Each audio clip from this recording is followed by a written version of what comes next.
welcome to Butterflies of Wisdom, everyone. I guess I should call this episode Winds of Passion, which is food, which you'll find out why in about 2 seconds. I have Joel with me. Joel is a fabulous chef out of New York, and so we're going to talk about all things food and food related. So without further ado, I'm going to let Joel take it away. All right, Wynn. Well, thanks for having me. So you want just a little background on where I'm coming from? Is that your thoughts? Yes. I want just a little background on where you're coming from and how you started this incredible journey, and I'll ask you baseline questions all about food. Sounds great.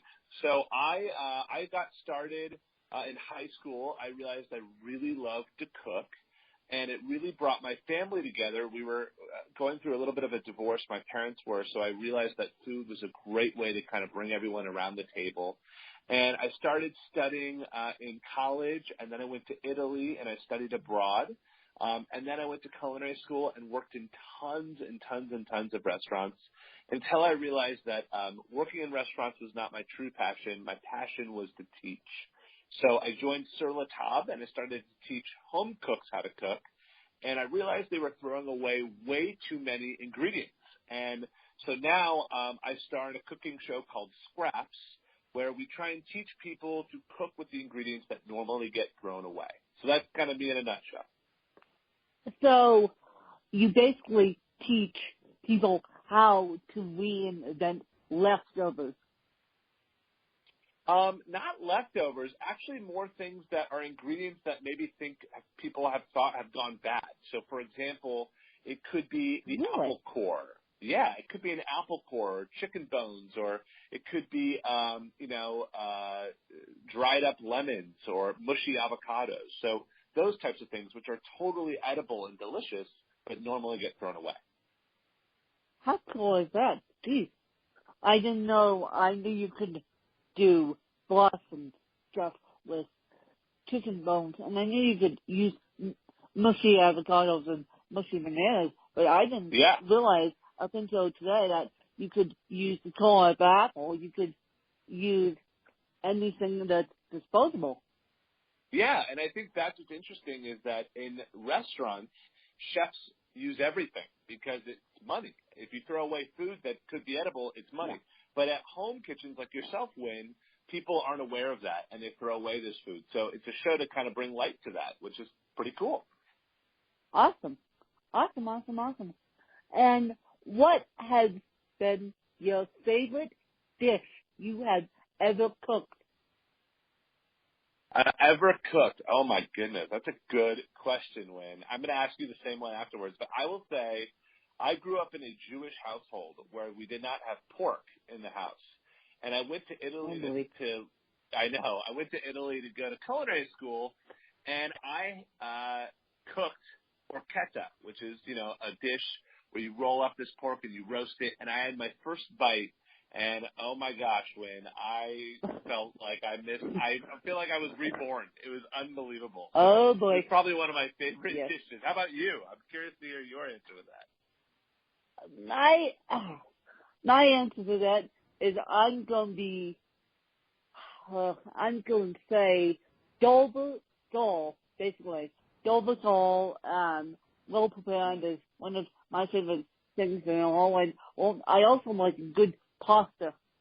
Good pasta when it comes down to it.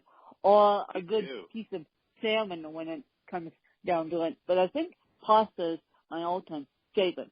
So, that's my answer to that. I love pasta. And what's funny is that you are very unique because most people would not choose fish as one of their favorites. You said sole and salmon. So I'm impressed.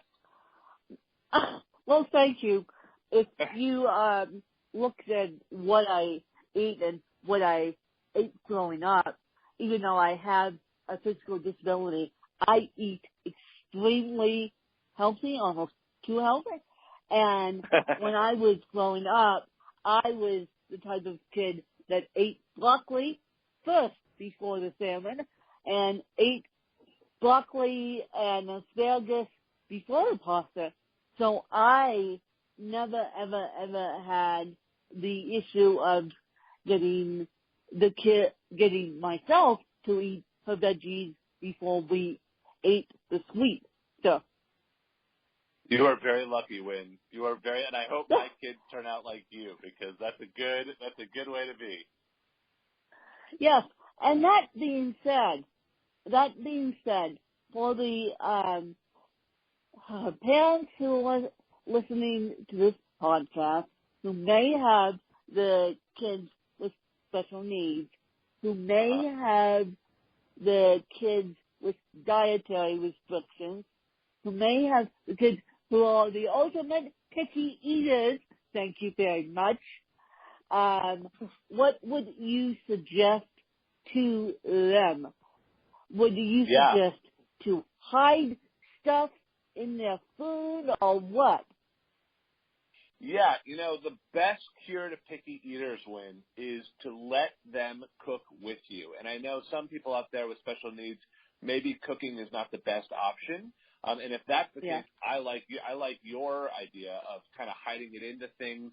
You can make a gnocchi or a mashed potato or a pasta and really get it inside the pasta without people knowing about it, or inside a filling. But the truth be told is, if someone cooks it, they're way more open-minded to trying it and eating it. So getting people involved in the cooking is a huge step towards picky eating. At least seeing people cook it. I have an open constant kitchen at my house, and so every time my dad and soon-to-be stepmom cook, I am sitting watching them cook, and at times when I was younger, I actually made bread and all that. So yes, if people cook it, they're more willing to eat what they made. You're so right. And you know what? The ultimate picky eaters are kids. And we teach kids classes at Sur La Table. And after they won't eat a tomato coming into the class, but then after the class, they love tomatoes. So it's just about getting them hands-on and allowing them to feel like they did something. And it, opens up new doors. Yeah. It's just about getting them hands-on and then letting them decide, okay, I like the tomato. The tomato's not scary. The cucumber's not scary. The seeds are perfectly fine. You can eat the seeds of the cucumber. And so cucumber's one of my favorite veggies, by the way. Oh, and I love cucumbers so that's too, why I say that. And so what has been your favorite book? It doesn't have to be a cookbook to say, although it can be. But what is a book that you go back to time and time again? That's a great question. I would say my hero is a chef named Jamie Oliver. Do you know who that is? Oh, yes. Yeah, yes. From London. I thought you were going to say Julia Child. I love Julia. But Jamie Oliver has a book called Jamie's Dinners, and it was given to me when I was 13 years old or 14 years old. And I still have that book. It was my first cookbook. And he made cooking seem very fun, and he made it feel very approachable. And so that book is probably the most special book to me. It was the one that kind of got my juices going and excited about jumping into the kitchen. I know that Jamie Oliver is trying to do a big movement in the UK to get fresh lunches into schools, which I think is fascinating. Now, that being said, that leads me to my next question. How do you think that schools should tackle the fresh lunch debacle, and how do you think parents should tackle the packing of lunches? Yeah, school lunches is a huge, huge debate. It's a huge topic. And I think if you look really closely at it, a lot of organizations out there call for vegetables to be served at schools, but French fries count as a vegetable. So I think we need to revisit a lot of, exactly. We need to revisit the law. Oh, no. And yes. kind of understand when we say vegetable, we mean a vegetable that is clean, that is cooked properly, that is healthy. And same with fruit. It can't be a fruit roll-up or gummy bears. It has to be a real piece of fruit. So a lot of these laws and regulations just need to be revisited and refocused on. And as far as parents go at home, I honestly think the younger you can start kids cooking and the more excited you can get them about food, the more open-minded they'll be for you packing kind of interesting stuff at lunchtime. So, again, it all comes back to getting them involved. Let them help pack your lunch, pack their own lunches, make it fun. There's an amazing website called Weelicious, and amazing woman, Catherine McCord, and she has a billion lunchbox ideas. So if you ever are stuck and you just don't know what to pack your kid and what's healthy, go to Weelicious.com. It's an awesome website for lots of inspiration. W-E-Licious, you said. Yeah, W-E-E-L-I-C-I-O-U-S, Weelicious. Weelicious. Well, I'm going to try that because I have a friend who I met him as a healthy chef. He's actually running the cafeteria at my school where I teach. Oh. And, of course, he does a very good job of getting the kids to eat their vegetables. And I am very impressed with that because most kids don't want to eat their vegetables. Most adults were shocked that I was served sushi for lunch. I would pull out sushi for lunch and eat that. And most adults said to me, "You eat strange things." I'm like, that's how I grew up. I grew up with French food, and I grew up I spent half my time between here and the Bahamas, believe it or not, here being Aspen, Colorado. And every single night we would have a soup, a main course, and a dessert. So I'm so used to these garden meals, it's not even funny.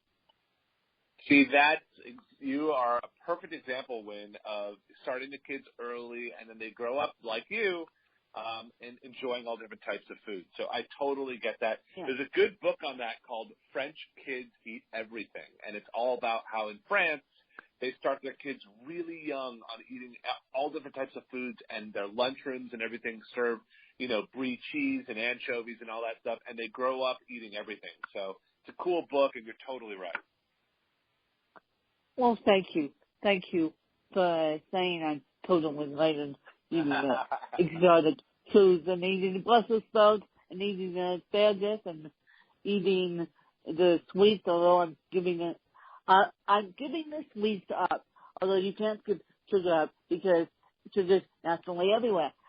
So where can people find you and where can people get a hold of you? And I am going to ask this weird question. You haven't authored any cookbooks, have you?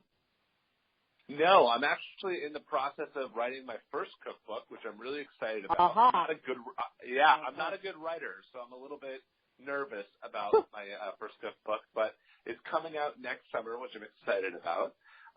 But people can find me. I'm on TV a lot. My cooking show Scraps on FYI.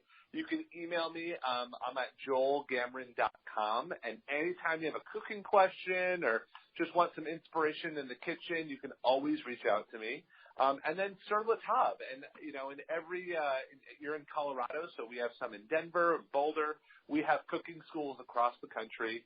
And come visit us, get hands-on in the kitchen. It's super fun. So I'm involved there as well. Yeah.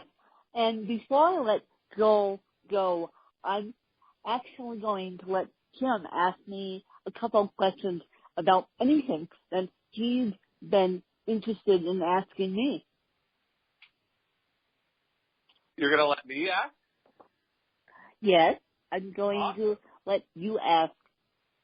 Well, I was going to ask, I had an interesting question, and, with someone with special needs, I'm curious, is cooking an interesting place for people who have special needs to go and have fun and find interest, or is the kitchen not a place where people kind of attend and go and kind of look to? I'm just kind of curious from your perspective. Well, it depends. It depends.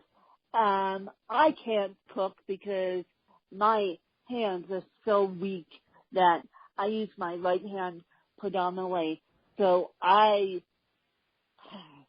still, at 30 years old, need help with getting my food to me. But as long as we said throughout the episode, as long as your hands are strong enough and you start them early enough, people with disabilities can cook. People with disabilities can cook and just make fun of it, Joel. Totally. Yeah, I totally hear that. Yeah. That makes complete sense. So, yeah, that's great. So, as long as your disability can handle it. Yeah, no, that makes complete sense. And if the disability can't handle it, I assume that, if you came into a cooking class and just watched and smelled and tasted and was a part of it, I would assume it would still be pretty enjoyable and exciting. So yeah. I could see that. Yeah. What is your least favorite food? Of course. My least favorite food is, I have, and you're going to get a kick out of this, Joe, and Fiona's listening to this, so I got to be careful. But I have a weird reaction to blueberries. I think it's because of how my palate is set up. My palate is really set up weird. So, I don't like blueberries.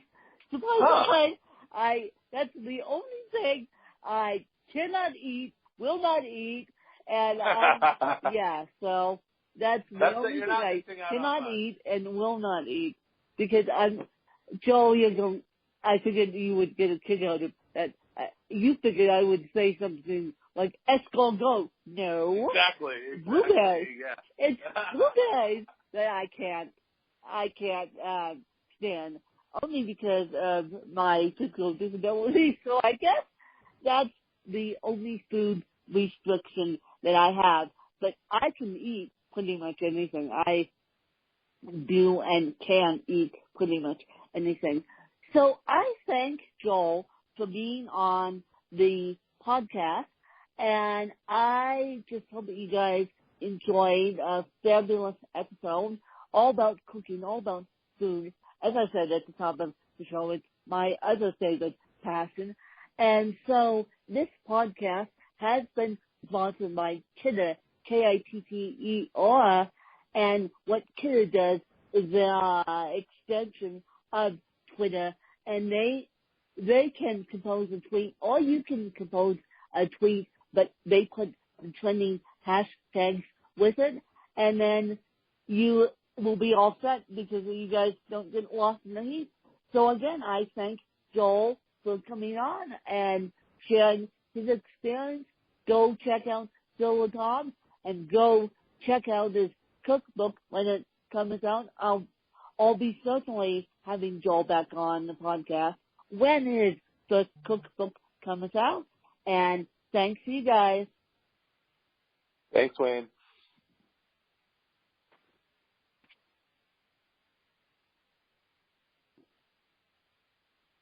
Wayne, are you still there?